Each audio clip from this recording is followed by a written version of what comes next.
वो सांसद महोदया एक्चुअली जया शाह के पापा का मजाक उड़ा रहे थे। जया शाह के पापा का मजाक कैसे उड़ा रहे थे? देश का गृह मंत्री कौन है? अमित शाह है ना। तो कानून व्यवस्था का पालन करना किसका काम है? अमित शाह का। तो साध्वी ये कह रही थी कि अमित शाह निकम्मा है, इसीलिए अपने घर में चाकू तेज कर लिए। यही कह रही थी ना कि ये नफरत की भाषा क्यों बोली जाती है? ये नफरत की भाषा इसलिए बोली जाती है ताकि हम आपस में लड़ने लगें, और जब हम आपस में लड़ने लगेंगे तो हमारा रेलवे बेच करके अपने दोस्त की तिजोरी में साहब पहुंचा देंगे। साहब ने कहा कि हम ट्रेन के डब्बे में चाय बेचते थे। गुरु, हम आपको चाय बेचते हुए तो नहीं देखे हैं, लेकिन रेलवे बेचते हुए आपको देख रहे हैं। गुरु, हम आपको चाय बेचते हुए तो नहीं देखे हैं, लेकिन बीएसएनएल बेचते हुए देख रहे हैं।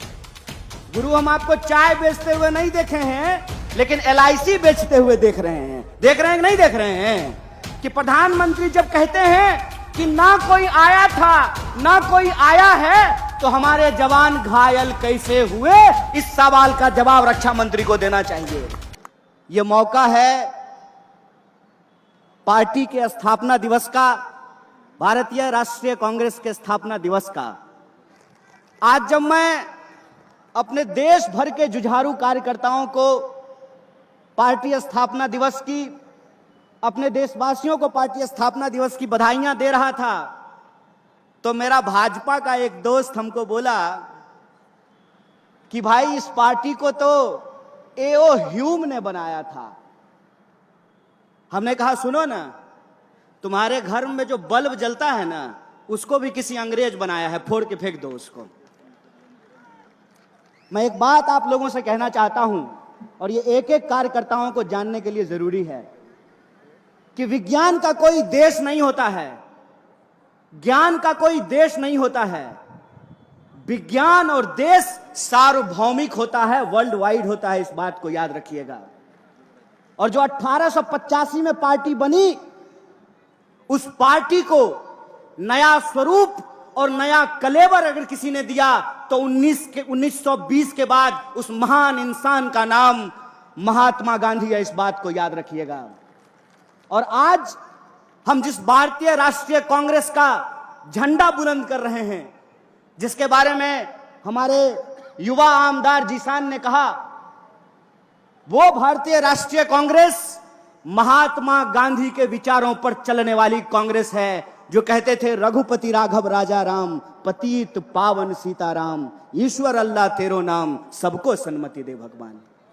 और हमको गर्व है इस बात का कि 1885 में बनी भारतीय राष्ट्रीय कांग्रेस 1920 में महात्मा गांधी के नेतृत्व में, पंडित जवाहरलाल नेहरू के नेतृत्व में, मौलाना अबुल कलाम आजाद के नेतृत्व में और सरोजिनी नायडू के नेतृत्व में, सरदार वल्लभ भाई पटेल के नेतृत्व में, सुभाष चंद्र बोस के नेतृत्व में वो पार्टी पूर्ण स्वराज का मांग करती है। और वो कहती है आधी अधूरी आजादी नहीं चाहिए, आजादी चाहिए तो पूरी आजादी चाहिए। और हमें गर्व है कि वही भारतीय राष्ट्रीय कांग्रेस 15 अगस्त 1947 को देश को अंग्रेजों से आजाद कराती है।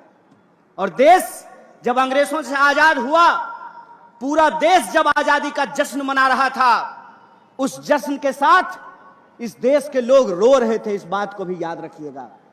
इस देश के लोग रो रहे थे क्योंकि उस वक्त भी वही राजनीति हुई जिस राजनीति को हम 2014 से इस देश में देख रहे हैं। वही राजनीति हुई जो 2014 से आपके व्हाट्सएप पे आ रहा है। एक तरफ मुस्लिम लीग थी और मुस्लिम लीग के नेताओं ने कहा कि दो अलग अलग धर्म के लोग इस देश में एक साथ नहीं रह सकते हैं। दूसरी तरफ हिंदू महासभा थी जिसने कहा कि दो अलग अलग धर्म के लोग साथ में नहीं रह सकते हैं। लेकिन इतिहास याद रखिएगा, बड़े शर्म की बात है कि हिंदू महासभा और मुस्लिम लीग साथ में मिलकर के सरकार बना ली थी। इस बात को याद रखिएगा। यह बात आज जब हम पार्टी की स्थापना दिवस मना रहे हैं तो एक एक कार्यकर्ताओं को याद रखने की जरूरत है कि जो आजादी 15 अगस्त 1947 को इस देश को भारतीय राष्ट्रीय कांग्रेस ने दिलाया है, उस आजादी को अगर कोई बचा सकता है, जिस सपने को महात्मा गांधी ने इस देश में देखा है, उस सपने को अगर कोई बचा सकता है, तो उस पार्टी का नाम भारतीय राष्ट्रीय कांग्रेस है और उस नेता का नाम राहुल गांधी है। इस बात को याद रखिएगा, इस बात को याद रखिएगा। जब मैं छोटा था तो मैं अपनी दादी से सवाल पूछता था कि दादी ये बताओ, देश जब अंग्रेजों के खिलाफ लड़ रहा था तो दादाजी क्या कर रहे थे? तो मेरी दादी कहती थी, बेटा गरीब लोगों के लिए रोजी रोटी प्राप्त करना आजादी प्राप्त करने से कम नहीं होता है। इस बात को याद रखना। जो साधारण लोग होते हैं अपने रोजी रोटी के लिए संघर्ष कर रहे होते हैं,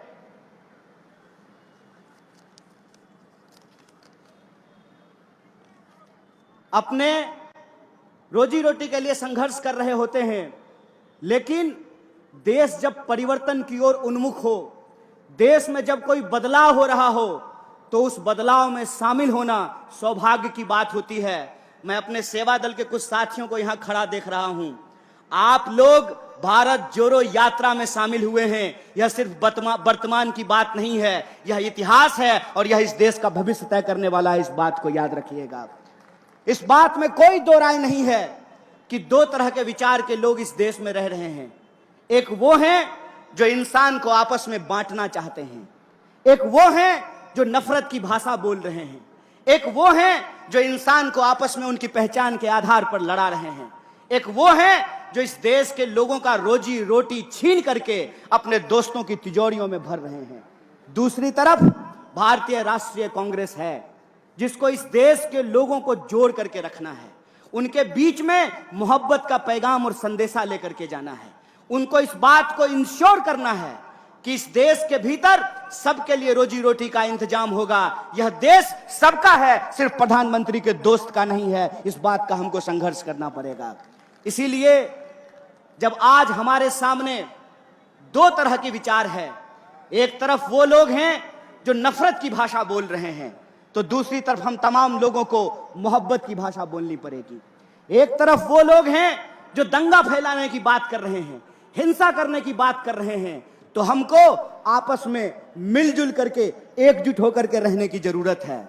और आप लोगों ने देखा होगा, एक सांसद हैं भोपाल की, सुना है नहीं सुना है? मैं उनको साध्वी नहीं बोलता हूं, क्योंकि साध्वी की भाषा में ना हिंसा नहीं होती है। जो सन्यासी होता है वो नफरत की बात नहीं करता है, जो सन्यासी होगा वो नफरत की बात नहीं करेगा, और जो नफरत की बात करेगा वो सन्यासी नहीं हो सकता है। इस बात को याद रखिएगा। तो वो जो सांसद हैं उन्होंने हिंसा की बात की, तो मुझे इसमें ना एक जो है साजिश दिखाई देता है। साजिश जानते हैं क्या है? वो सांसद महोदया एक्चुअली जय शाह के पापा का मजाक उड़ा रहे थे। जय शाह के पापा का मजाक कैसे उड़ा रहे थे? देश का गृह मंत्री कौन है? अमित शाह है ना। तो कानून व्यवस्था का पालन करना किसका काम है? अमित शाह का। तो साध्वी ये कह रही थी कि अमित शाह निकम्मा है, इसीलिए अपने घर में चाकू तेज कर लिए, यही कह रही थी ना। उस बयान का यह भी मतलब तो निकाला जा सकता है कि आप इस देश के बहुसंख्यकों को डरा रहे हैं और आप ये बता रहे हैं कि जय शाह का पप्पा किसी काम का नहीं है, इसीलिए अपने घर में चाकू तेज कर लीजिए। यह बात आपको ठीक लगती है? यहां पुलिस के लोग वर्दी पहन करके खड़े हैं, क्या मैडम हम ही लोग चाकू तेज कर लें तो आप लोग क्या कीजिएगा? उत्तर प्रदेश पुलिस की तरह मुंह से ही ठाई ठाई कीजिएगा? क्या कीजिएगा बताइए? बताइए इस देश की सिक्योरिटी फोर्सेज क्या करेगी? बताइए इस देश की पुलिस क्या करेगी? बताइए इस देश की न्यायपालिका क्या करेगी? बताइए इस देश की अदालतों में क्या होगा? बताइए इस देश में कानून व्यवस्था का क्या होगा? अगर हमको अपने घर में चाकू तेज करना है तो फिर गृह मंत्री किस लिए है? अपने बेटा को बीसीसीआई का सेक्रेटरी बनाने के लिए? किस लिए है गृह मंत्री? किस लिए है रक्षा मंत्री? इस सवाल को अपने मन में पूछिए, और इस सवाल को जब आप अपने मन में पूछेंगे तब आपको समझ में आएगा कि ये नफरत की भाषा क्यों बोली जाती है। ये नफरत की भाषा इसलिए बोली जाती है ताकि हम आपस में लड़ने लगें, और जब हम आपस में लड़ने लगेंगे तो हमारा रेलवे बेच करके अपने दोस्त की तिजोरी में साहब पहुंचा देंगे। साहब ने कहा कि हम ट्रेन के डब्बे में चाय बेचते थे। गुरु, हम आपको चाय बेचते हुए तो नहीं देखे हैं, लेकिन रेलवे बेचते हुए आपको देख रहे हैं। गुरु, हम आपको चाय बेचते हुए तो नहीं देखे हैं, लेकिन बीएसएनएल बेचते हुए देख रहे हैं। गुरु, हम आपको चाय बेचते हुए नहीं देखे हैं, लेकिन एलआईसी बेचते हुए देख रहे हैं। देख रहे हैं कि नहीं देख रहे हैं? और अगर कोई चाय बेचने वाला होता तो दूध का दाम बढ़ाता क्या?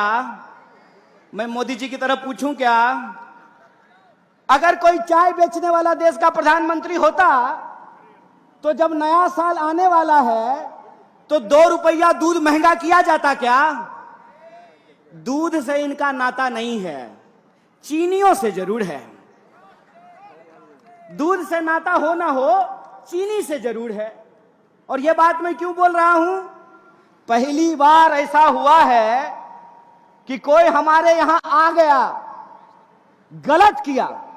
पूरी तरीके से भारतीय राष्ट्रीय कांग्रेस चाइना का विरोध करती है, उसकी निंदा करती है कि चाइना को कोई अधिकार नहीं है कि हमारी सीमा में घुसे, और अगर घुसेंगे तो हमको अपने देश के जवानों पे भरोसा है। हमारे घर में लोग फौज की नौकरी करते हैं, इसीलिए हमको पता है। अरे जूता नहीं भी होगा ना तो हौसलों से उनका मुकाबला करेंगे, यह बात हम जानते हैं।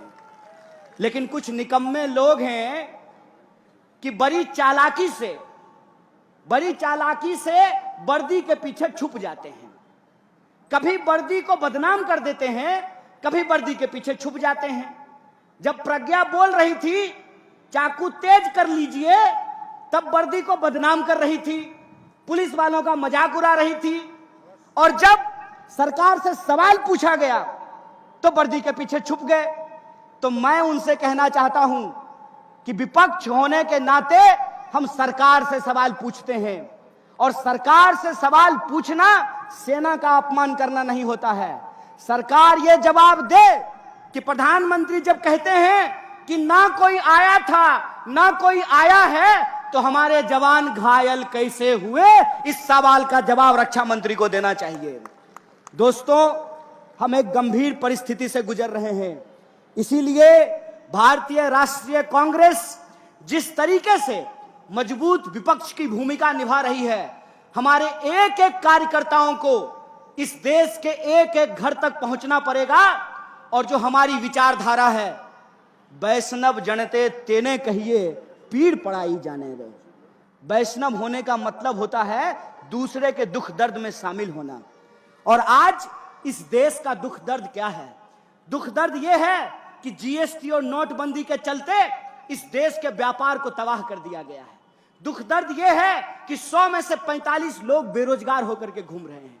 दर्द यह है कि हर 15वें 16वें मिनट में हमारी किसी महिला के साथ कोई अत्याचार होता है।